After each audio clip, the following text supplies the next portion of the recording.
for the first 30 seconds of this video. Imagine discovering that one forgotten Donkey Kong story quietly reshaped Nintendo's future. Imagine realizing that behind the cheerful jungle music and iconic characters, there was a moment so strange, risky, and misunderstood that it forced Nintendo to rethink how it created games forever. Because today, we are uncovering the funny, curious, and deeply intriguing forgotten Donkey Kong story that changed Nintendo.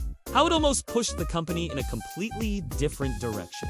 Why most players never heard about it, and how its influence still echoes through modern gaming. And by the end of this video, you will never look at retro Nintendo games the same way again. When most people think of Donkey Kong, they picture a smooth success story that goes from arcade cabinets straight into legendary status. But the truth is far messier. Because Nintendo's rise was not built on perfect plans or flawless ideas, but on strange experiments, awkward transitions, and moments of uncertainty that could have ended very differently, and Donkey Kong sits right at the center of one of the most important turning points in that history.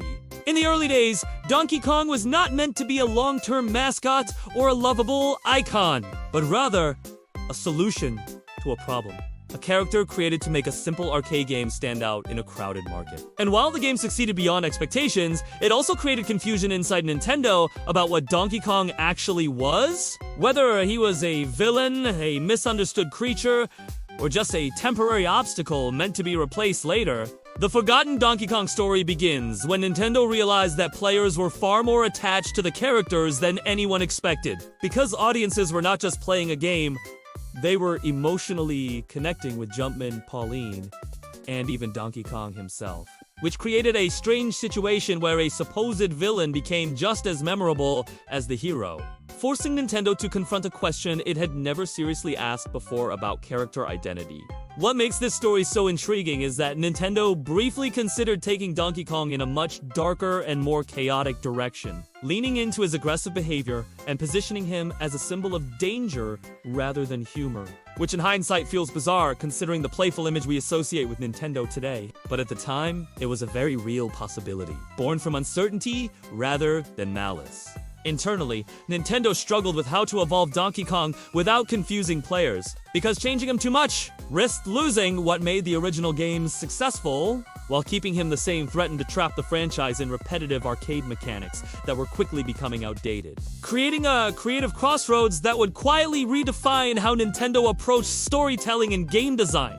The forgotten part of the story is not a single canceled game, but a mindset shift, a realization that characters needed personality, consistency, and emotional clarity. If Nintendo wanted to build long-lasting franchises instead of one-hit arcade wonders, and Donkey Kong was the character that forced this realization into existence. As funny as it sounds, Donkey Kong accidentally taught Nintendo that players cared about context, even when games barely provided any, because the simple act of climbing structures, dodging barrels, and repeating the same conflict created an unintended narrative that players filled in themselves, proving that imagination was just as powerful as explicit storytelling. This moment changed how Nintendo viewed its characters, because instead of seeing them as disposable pieces in a mechanical system, the company began treating them as faces of entire worlds, which is a huge reason why Mario, Donkey Kong, and later characters felt more alive and memorable than competitors in the years that followed. What makes this especially curious is that Nintendo never loudly announced this shift, never marketed it, and never turned it into a headline moment.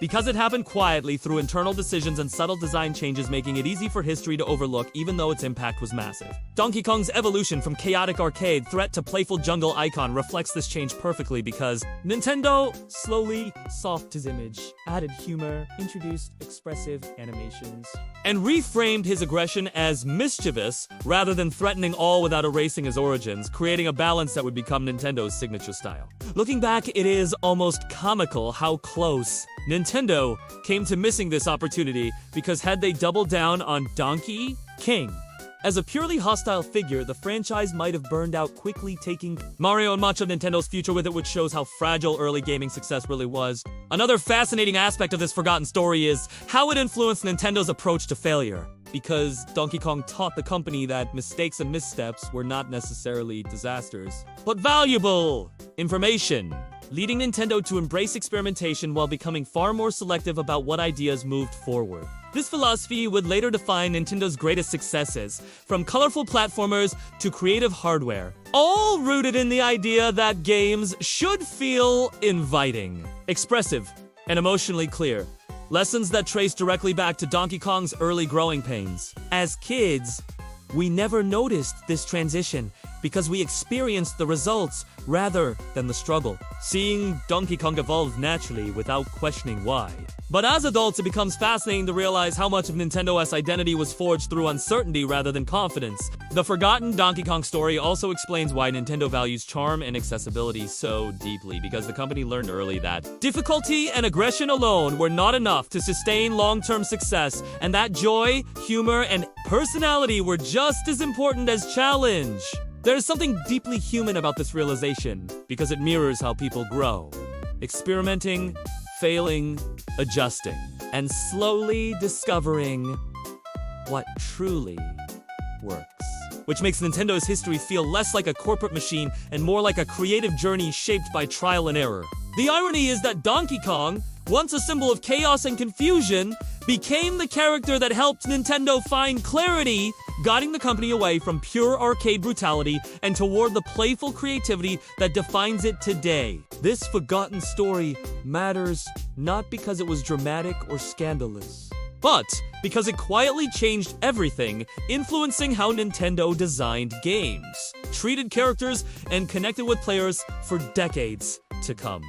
In the end, Donkey Kong's greatest contribution to gaming history may not be barrels, bananas, or jungle beats, but the lesson that characters matter, worlds matter, and even simple games can leave a lasting emotional impact if given the chance. If this video made you laugh, think, or see Donkey Kong and Nintendo history in a completely new way, make sure to subscribe to the channel, comment with your thoughts on forgotten gaming stories, and share this video with anyone who loves retro games. Because sometimes the stories that change everything are the ones most people never hear about.